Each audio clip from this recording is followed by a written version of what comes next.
So there's a couple of things that I think that if you're a housing provider in Nebraska, you have to know about, and it deals with judges changing the rules of the game that we've all come accustomed to. So I thought I would put it in today's video. This is an important video, so you might want to tune in. Hey everyone, if we've never met before, my name is Vojchehoske and welcome to Nebraska Landlords YouTube channel, where my mission is simple, and that's keep everybody informed. All right, so what's been going on out there? Well, judges are kind of starting to change the rules of the game. But before we get to those changes, do me a favor. If you have a Gmail account, a Gmail email address, please, please, please do me a favor. Currently, I'm at 488 subscribers, and I need to get to 500, so YouTube will give me that community tab. Once I get the community tab, then I can start posting valuable information like you see on Facebook and Twitter. I don't have that ability right now. Once I get to 500, YouTube's going to give it to me. So if you have a Gmail account, please do me a favor and subscribe to the channel. All right, let's get back to the topic of this video. So there's been a trend that's been building the last, I would say, 9 months to a year that is impacting the way that we have been doing business in this community for a lot of years. The first one is, and I have it on your screen here, the tenant's 30-day notice to vacate requirement. The Nebraska Landlord Tenant Statute is very clear that a tenant must give a 30-day notice of their intention to either renew the lease or vacate.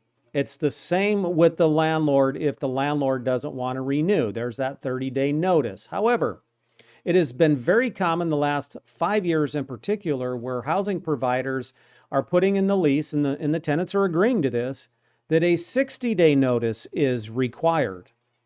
About the last 9 months to a year, I started receiving phone calls from housing providers across the state, and they tell me that they have the 60-day notice in their lease agreement, and the tenant agreed to it. However, because the tenant gave a 35-day notice or a 40-day notice, they kept part of the security deposit, etc. And the tenant has challenged them in front of a judge, and the judge has ruled against the landlord, saying that the statute only requires 30 days. And yes, I know that the landlord tenant agreed to 60-day. However, it can't circumvent what the statute says. So the tenant is only required to give a 30-day notice because that's what the statute says. It is putting a lot of these transactions in jeopardy. So what do you do if you have a 60-day notice? You're going to have to make a determination if you're going to keep that 60-day notice or if you are going to just go back to the 30-day. But before you make a change, have a discussion with your eviction attorney and find out in your particular area whether or not that's prominent. We are starting to see most of this in Douglas and Lancaster and Sarpy counties. However, I have had over a dozen the last 9 months from outstate counties as well. So it is a trend. So keep that in mind. Have the discussion with your attorney in case you may need to do some kind of business modification or process modification when it comes to these notice requirements. Today's video is sponsored by Tenant Data. The best way to not rent to a bad tenant is not to rent to a bad tenant in the first place. And really the only way to prevent that is to do proper screening. If you are not screening your tenants or you're using an outside national firm, consider using Tenant Data. They are the best in the business. They're located here in Nebraska. John Benson and his staff, they have decades of property management experience themselves, so they understand everything that you need to know to make an informed decision. Credit reports, background checks, sex offender searches, eviction searches, former tenant addresses, etc. They have it all, and it's cheap. So give Tenant Data a call. Here's their contact information, and when you call them, tell them that Paul sent you. They're going to treat you like gold. I promise you. Now, a second issue that I'm starting to see, and actually, to be honest, this is actually more prevalent than the 60-day requirement that I just discussed, and that is the hand delivery of notices. Now, under the Nebraska Landlord Tenant Act, you have two ways of delivering any of your notices, which is the 1430, the 7-day notice, the 30-day notice, or the 5-day notice. You can drop it in first class mail, or you can hand deliver it. Now, it used to be, and it's very prominent still, but we're starting to see the trend change, that a lot of judges are interpreting the statute to mean hand delivery means hand delivery only to a tenant listed on the lease agreement.